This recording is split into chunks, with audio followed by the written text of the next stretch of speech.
Hi, I hope you're doing well. I just wanted to finish up with a couple of final minutes um, on the workshop that we were working on yesterday at our course design workshop. So we were making a workshop in our workshop. Go figure. Um, this is just a couple of minutes to go through this workshop and describe how you can finish it if you wish to. And so feel free to go onto our Google shared drive and open it and add the questions that you think belong. I'm just going to go through some of the comments that I have to the side here, and um, and then I'll leave us at hopefully a good place so that if you want to use this one in your class or modify it in a way that works for you or make your own completely different one, you feel more comfortable doing that.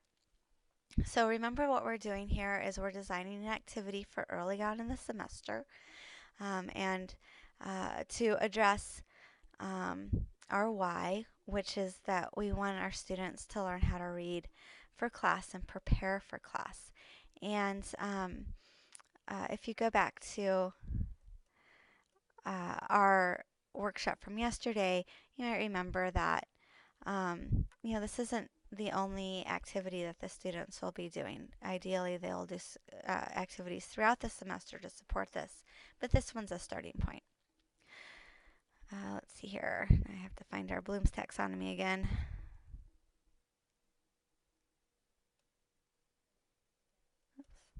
There it is. So the idea is you would go into your class early on in the semester with a workshop that's similar to this for the students to do in class, perhaps in pairs, maybe in teams. And if you're more interested in teams and assigning roles for them, that's something that we can talk about further if you're interested in it. So um, we identified some learning outcomes from uh, our yesterday when we got together, and this is just a great set of learning outcomes because they really do assess and address, pardon me, they address different levels of Bloom's taxonomy. And so recall that at the foundation of Bloom's taxonomy, we have remembering.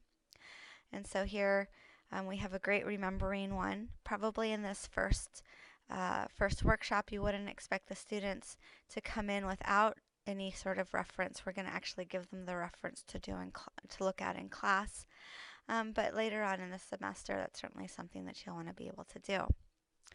I split up the next one into two different ones because understanding um, being able to summarize something really does show understanding, but analyzing takes a little bit higher level thinking skills, as you can see by Bloom's taxonomy.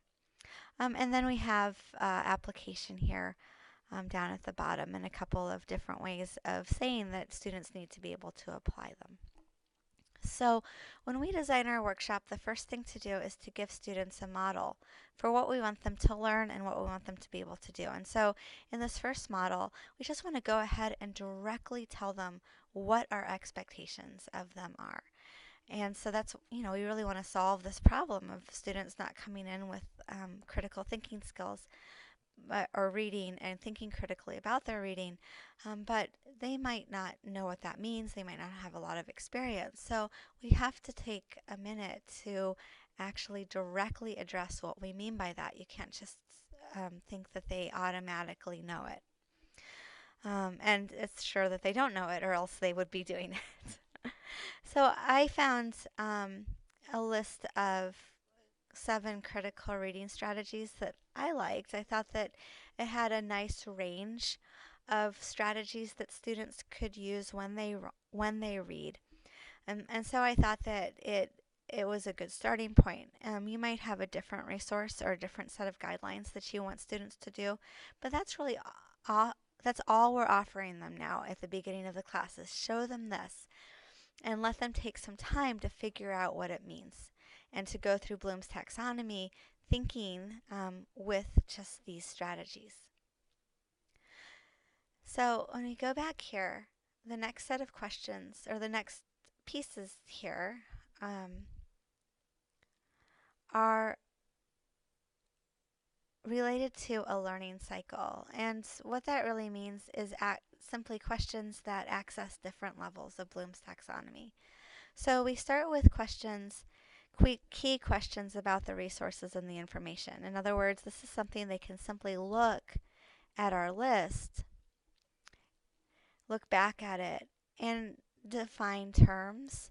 I mean, that would be one thing that they could do here. That's the base level of Bloom's taxonomy. We're down here at remembering, and they're hardly even remembering here. They're just looking at the list and restating what's the definitions, or defining some of the terms in here. So maybe you want them to define. I mean, they don't have to define all of these, but maybe previewing and contextualizing, and maybe a couple of other of them, summarizing, etc. So these are the most straightforward questions that you can ask students about a model or about something they're reading. Or if they have data, you can ask them simply to look at the data and find the lowest and highest numbers, or to graph the data. That would be another thing that they could do. So we want then to move to ask a set of questions that are higher on Bloom's taxonomy. And so we want to move them up at least to understanding here.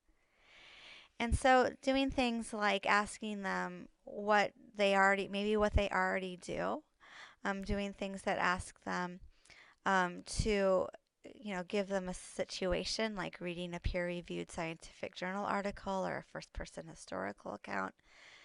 In any case, what type to state what type of critical reading skill might apply to that given situation. Summarizing some reading or the model that they've already been given up here above. Not something new. We're still working on the guidelines or strategies that are up here, but summarizing that would be another thing that they could do.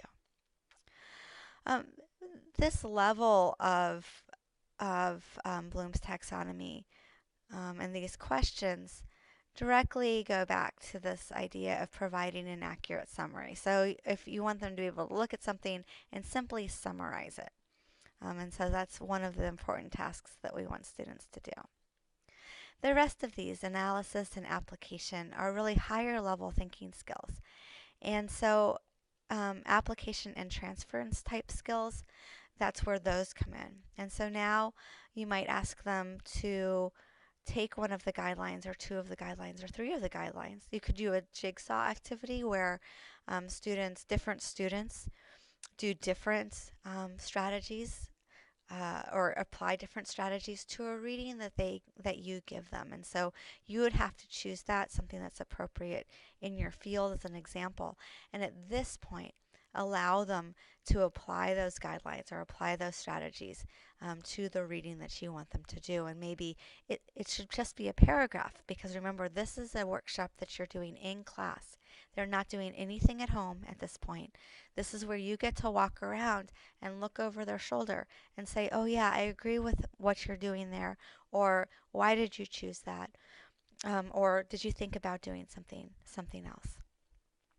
Okay, so they do get an opportunity to apply those guidelines to something very short. So the idea after this they would go home with a longer reading that you would assign outside of class, and you would ask them to go through the same steps with that, and to use the guidelines or strategies with that new reading. So that would be some homework that they could do as follow-up. So finally, a reflection is a really important part of any sort of teaching experience or learning experience, and that is just take a moment to think about what's new, what questions still remain, and directions that the students are interested in going. So I think that's it. Like I said, please feel free to go to this document and add to it as you wish. Take it and use it as you wish. And if you would like to talk about it more, please just get in contact with me. I love talking about this stuff, and I love talking with you. And I thank you again for